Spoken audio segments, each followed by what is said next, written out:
And what is it about us? Because I've never gotten in a conga line and danced with a carpet vendor or the guy who we hire to fix the HVAC in the building, right? Like, we don't hug those people, but in travel, we hug each other.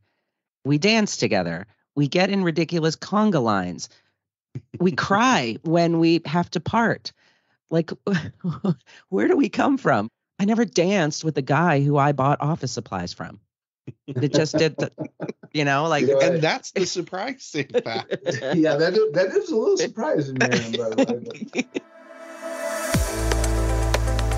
Welcome to Connections with BCD Travel, an ongoing conversation about the modern-day travel program, the impact of technology and digitization, and how travel buyers can take control and drive change. Each episode leaves you with practical, actionable advice and solutions to support a variety of program needs. Let's start connecting. Hello, everyone. Welcome back to Connections with BCD Travel. I'm Chad Lemon. I work in digital strategy and advancement at BCD, and I'm one of your Connections hosts. And I'm Miriam Moskovich. I lead the partnerships and intelligence team at BCD Travel. You're joining us for a very special episode here on Connections. On May 11th, it was announced that John Snyder, BCD Travel's CEO, would be retiring after 30 years with the company. And while we were all sad to hear this news, we know two things.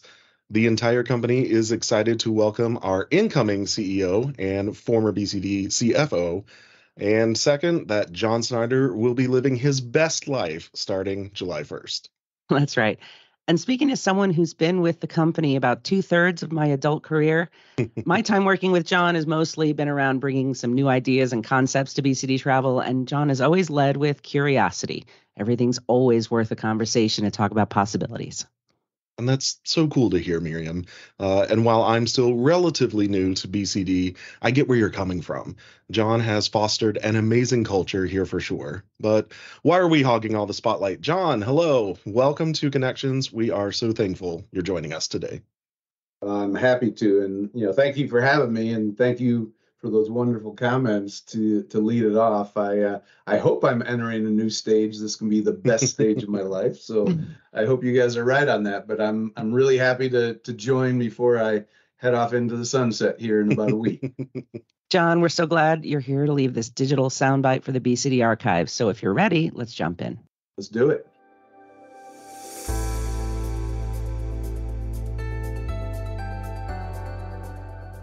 So this might be an impossible question to answer on a podcast, but can you take us through your BCD journey?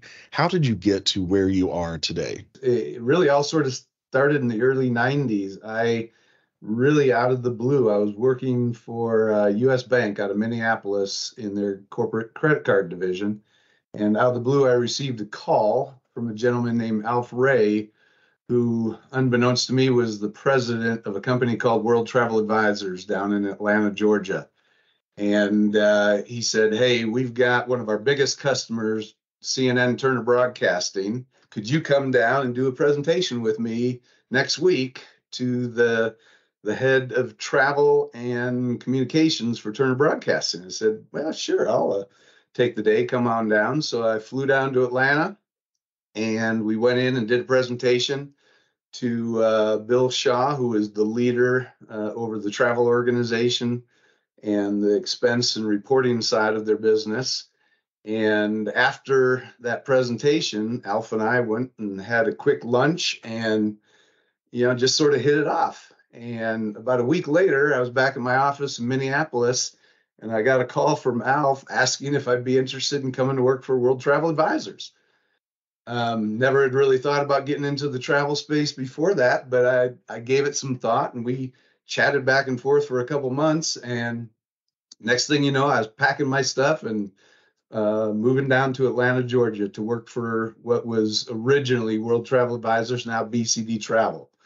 So they hired me initially to really start up their sales organization. They had a few salespeople, but nothing really coordinated or managed, as you will. So my job was to come in, sort of formalize that, bring on some new salespeople, and really get the company ramped up, because we had been acquired by John Van Vlissingen and his family.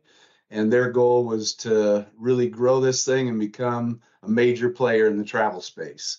So I spent my first year and a half sort of getting the sales organization into place and getting everything coordinated, getting a formal proposal process in place that didn't exist, and really sort of getting us out there in the market. And then after a year and a half, I was fortunate enough to move into an operations role, which, in fairness, was not my real expertise. Probably one of the toughest year and a half or 2 years of my life.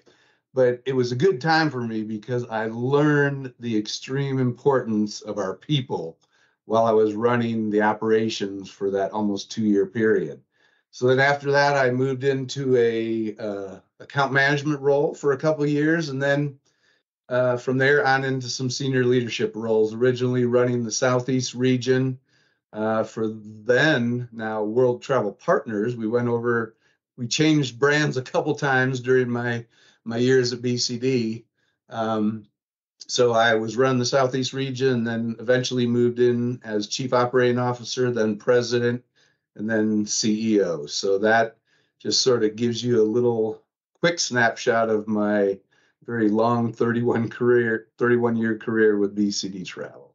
I never heard that story before. That's really great. I almost didn't take the job because it was, I was like, travel company. I got a great job at a bank in Minneapolis. Why do I want to move down to Atlanta, Georgia, and work for a small little travel company? But I took the leap of faith, and here I am. What do you think convinced you in the end? What was it that tipped you in the favor to come over to the travel industry? I think it was just trying something new and I think I really did see it as an opportunity to be in on the bottom floor of something that I was really sold was going to be big. And, we had a billionaire investor behind us, John Blissingen, and, he wanted to roll up the space and really, become a major player. And I just thought, how many times you get the opportunity to be in on the bottom floor. I mean, when I started at BCD, I think there were less than 500 employees. I don't remember the exact head count, but I think it was south of 500 employees. So it was a pretty small, more regional travel company back in the day. And I just thought, if they've got the funding and the energy and the appetite to grow this thing, this could be really interesting. And, look what happened over the 31 years. Been pretty wild. John, you've been around a long time and you've seen just about everything, right? So through all that time and through all those changes, what have you focused on as CEO? What were your priorities to ensure our success?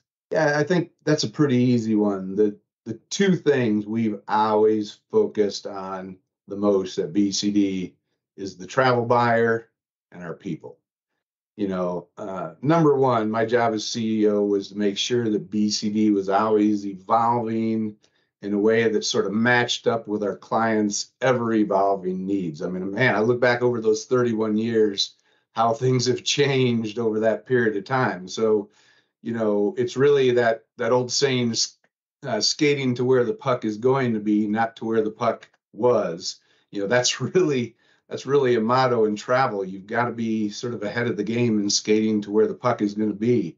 And it's all about investing in the right areas at the right time, with the end goal being to, hopefully exceed our clients' expectations and grow our business at the same time. So that's really what, the focus was. We're a service industry at the end of the day. We may be powered by technology, which is a huge part of what we do, but everything depends on the people who take care of our clients, and we have to take care of them. Saying clients and employees sounds a little bit easy in some respects, but there's really a lot of tough decisions that need to be made to prioritize between the two. And I guess that's why the buck stops with me, because it's making those tough operational, commercial, and financial decisions that really has allowed us to flourish and grow and be successful over the years. I want to talk a little bit about milestones. What are some of the moments that stand out in your memory that really drove change in our industry?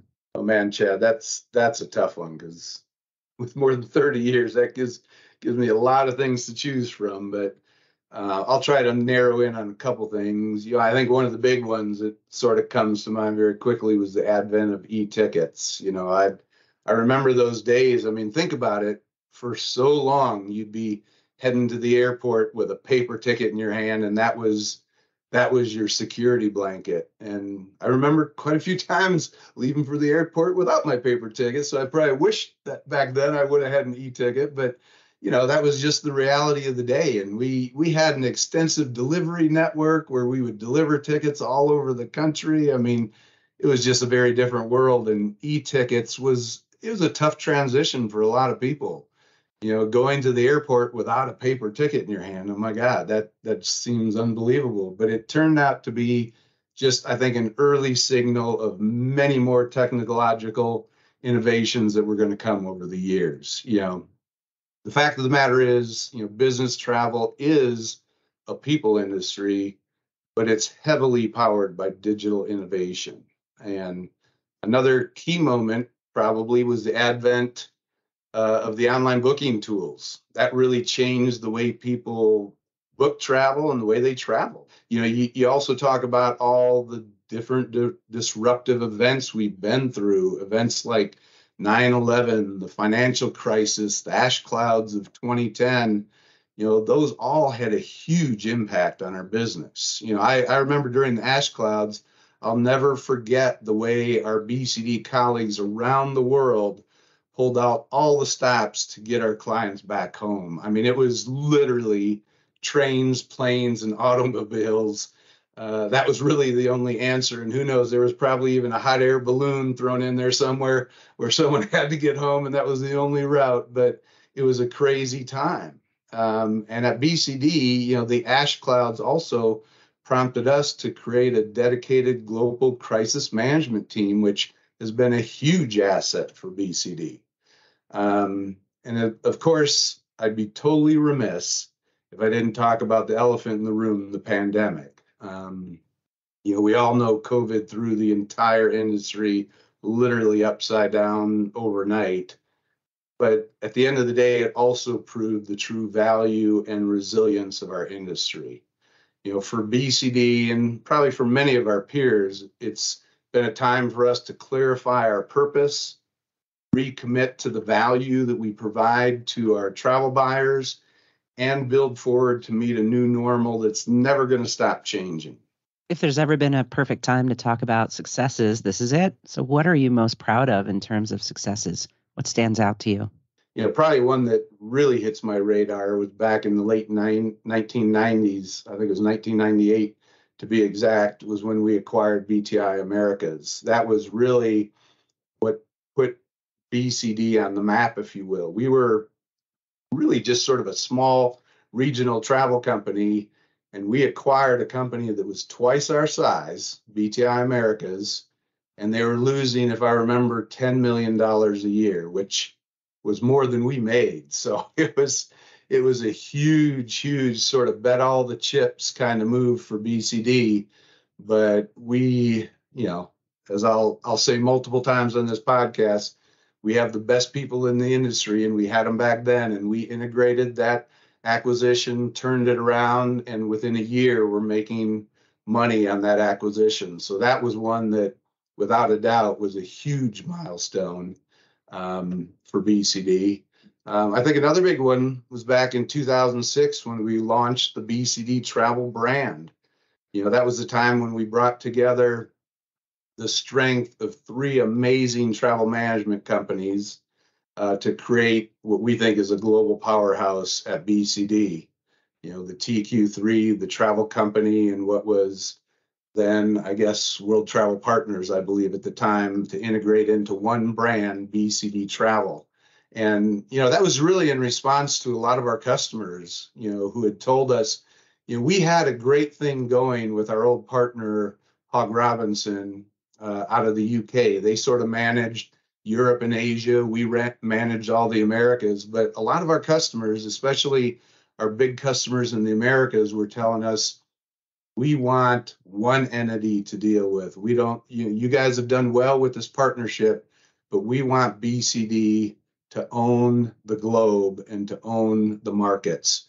And that was when we made the very tough decision to split ways with our partner Hogg Robinson and form BCD and do the acquisitions and bring those three companies together. So without a doubt, tough times in many ways of making that decision, but probably one of the best decisions that we've made over the course of time at BCD, because it really put us on the map globally. And as you guys know, over time, we became one of the top three and big players in the industry as a result of that move. So that for sure is one. Some other things, being recognized 10 times in the past 13 years by the readers of Beat, receiving platinum rating from our sustainability efforts from EcoVadis for 3 years in a row also means a lot. It puts us in the top 1% of all the companies that they assess across the globe.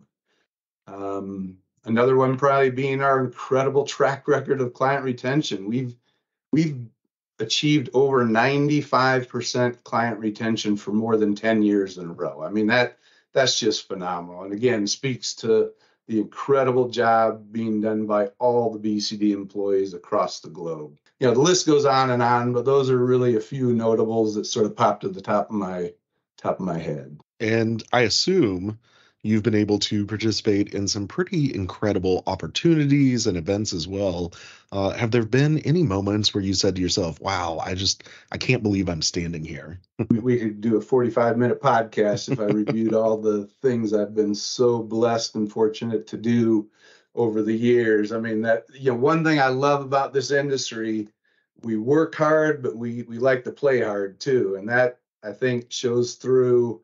If I go through the list of things that come to mind, I mean, you got some of the more serious ones like, meeting former presidents and actors and actresses backstage at GBTA. Those were big moments. Being able to be involved in some incredible fundraising events like Celebrity Ski for cystic fibrosis, visiting the school that we built in Haiti many years ago. I mean, wow, that was an incredible experience. Maybe some more personal things like standing on the #1 tee box at Pebble Beach.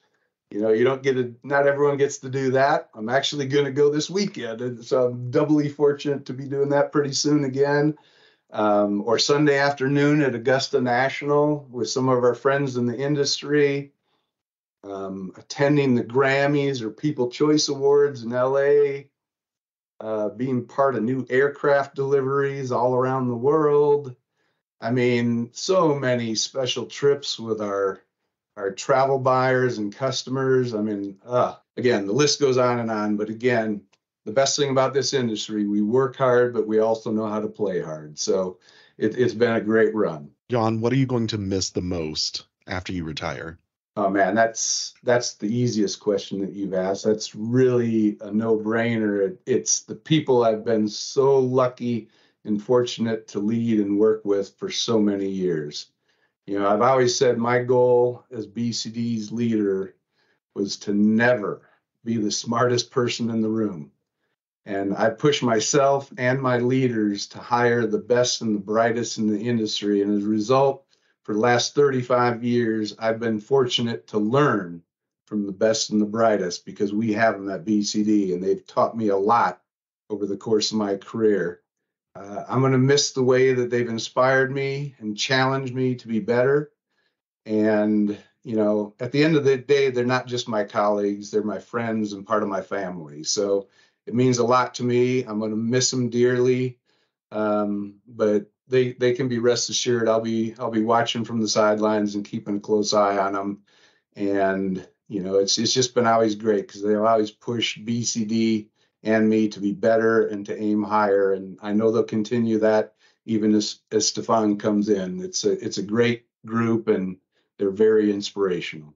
So let's talk about your successor, John. Starting July 1st, we have a new CEO. Stephan is not a stranger to BCD. You could say he's got BCD blood in his veins. So for our listeners that don't know Stephan personally, could you tell us a little bit about him? He has a strong background prior to travel in the telecommunications and oil and gas industries, but he's also got a pretty strong background as travel. So, even with telecommunications, oil and gas, I think that's important because those sectors, just like travel, are areas where clients need to see change constantly and where technology innovation is a must-have. So I think that, feathers in very well and very strong with travel. But as far as Stephan, we worked together for many years when he was BCD's global CFO, and I've stayed in close contact with him over the last 5 years when he led John Van Vlissingen's private investment company.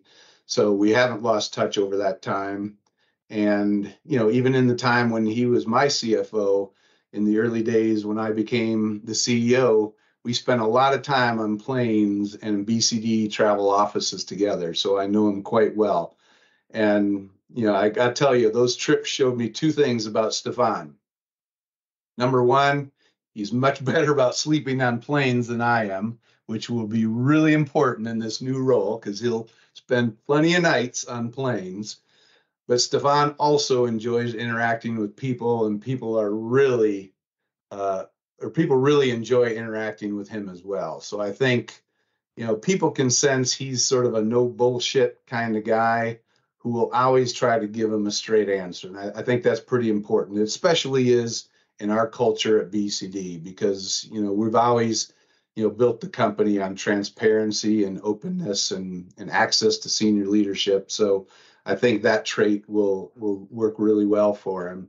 Not to mention, he's got an excellent taste in shoes. I don't know if you guys know this, but his blue suede Oxfords are truly legendary among longtime BCDers. If you haven't seen them, you got to see them. They're really something spectacular.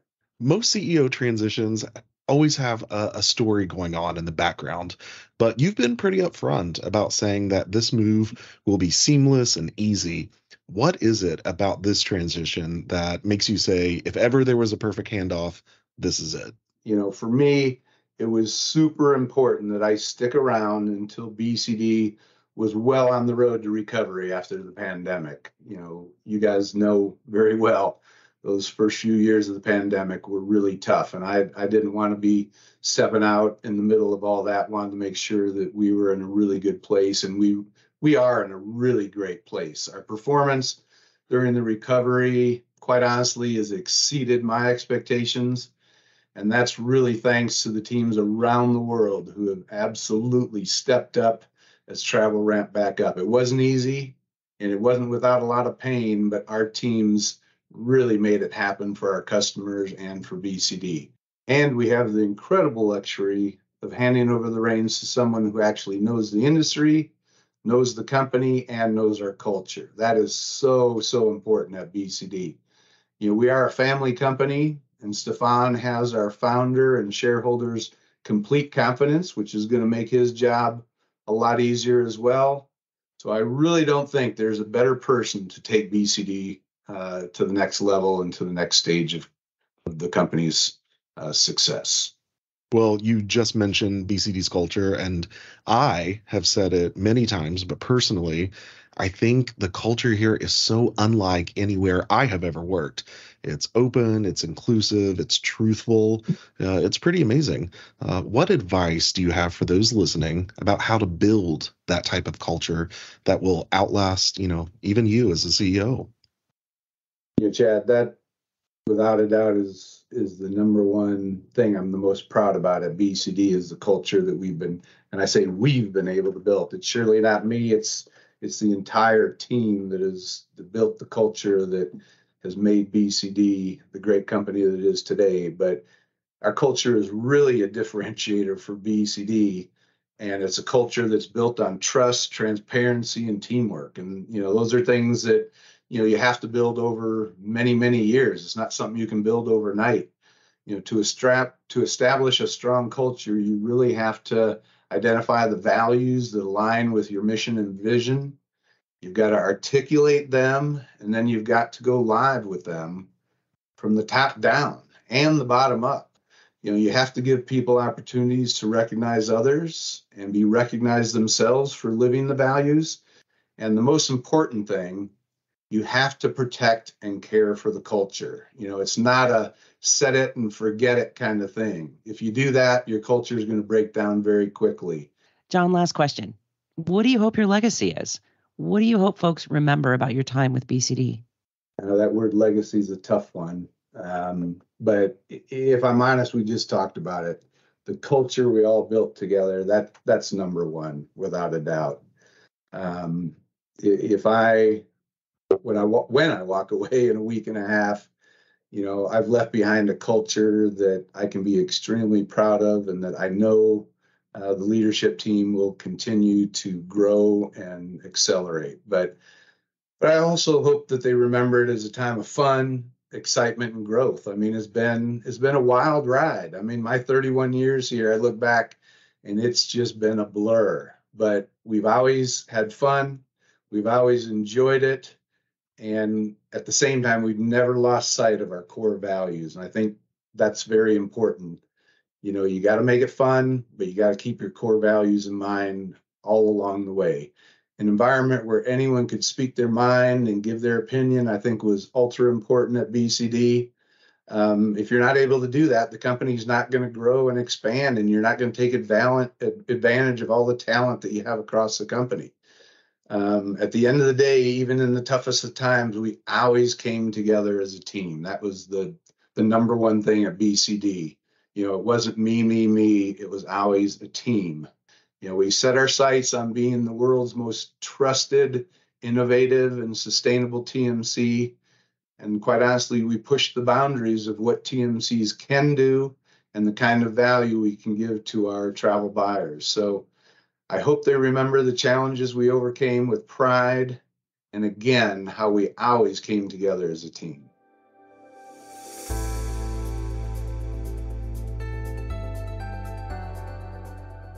Well, it wouldn't be a Connections podcast if we didn't do a quick connect to decompress, but we're going to keep the focus on you this time, John. So Miriam and I are both going to ask you a question, and we want you to blurt out the first thing that comes to mind. Do you have a nightmare travel story? And if so, what happened? Oh my gosh. Yes, I do have. I'll never forget it. I got to the airport, and I don't know if all of you have traveled through the airport in Mumbai, and this, if I'm not mistaken, this might have been even the old airport in Mumbai. But I was traveling back to the States, and we had our 10-year anniversary celebration of our India operation. So it just had a wonderful time with the whole team in India. Had a great celebration, but I was enjoying the celebration a little too much. And, they kept telling me I had to get in the car and leave, and I didn't want to leave because I was having such a good time. So when I finally got in the car and left, who would have guessed we had massive traffic getting to the airport. We were only like a mile away from the airport, but we just hit gridlock. And by the time I got to the airport, I don't think I had maybe an hour to try to make my flight. I get into the airport, and the air conditioning is out in the entire airport. Now, it was probably 110 degrees Fahrenheit in Mumbai that evening. I was wearing a full suit and tie. I get to what I think is my gate, and unfortunately, it was just to get on the tram to then go out, or not the tram, but the bus to then go out to my plane.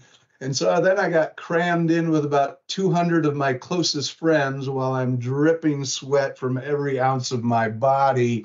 And then we finally got to the plane. I got on and I sat down, and there was not a dry spot on my clothing. And I had no change of clothes with me, and I had to sit for what I believe was about a 16-hour flight home in drenched, sweating clothing. So that, without a doubt, was one of my worst travel experiences ever. Well, final question for you, John, and it's an important one. Do you prefer a window or an aisle seat? Oh, aisle 100%. Do not. Oh no. Do not pack me into a window seat. I got to have freedom to get up and move around. I can get claustrophobic in those window seats. You got to put me in an aisle. I'm sure I have a lot of funny stories about not getting aisle seats, but we won't get into those. So please don't sit me in a window seat. Miriam and I are both window folks. So Are you really? Yeah, yeah. I like to sleep, and Yeah. she's a nervous flyer. I'm a nervous flyer, so I need to be very busy in my handbag the whole time.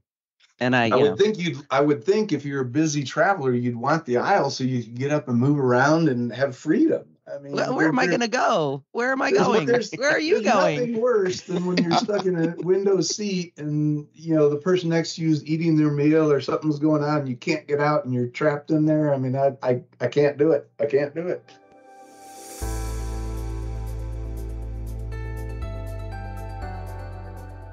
Well, I think this is the epitome of a double-edged sword, John. We are so sad to see you go, but we are so excited for you at the exact same time. Agreed, Chad. And while we'll miss your leadership and vision, we know that Stephan is ready to pick up right where you left off, and we're in good hands for the future. Thank you, truly, for everything, John. Any last messages for us? Well, first of all, thank you guys for having me. I really appreciate it. And I do want to really send out a message to all of our 13,000 plus employees across the globe and just thank them from the bottom of my heart for everything that they've done for me and all that they've taught me over my 31 years with BCD. It's been a very, very special time for me, one that I'll walk away with more memories than any one person should be allowed to have. And it's all because of the great teams that we have all across the globe. So I just really want to thank them for that, for giving me such a special 31 years at BCD. I'll miss them dearly. But thank you guys again for having me today. It's been a lot of fun. But of course, I would expect nothing less from a BCD podcast. John Snyder, 30 plus years at and leading BCD Travel. Thank you from all of us. If you're a travel buyer, frequent business traveler, or just someone who likes hearing about business travel, be sure to like, subscribe, download, and review the Connections with BCD Travel podcast to stay up to date with new releases and listen to your favorite episodes. Thank you for connecting with us.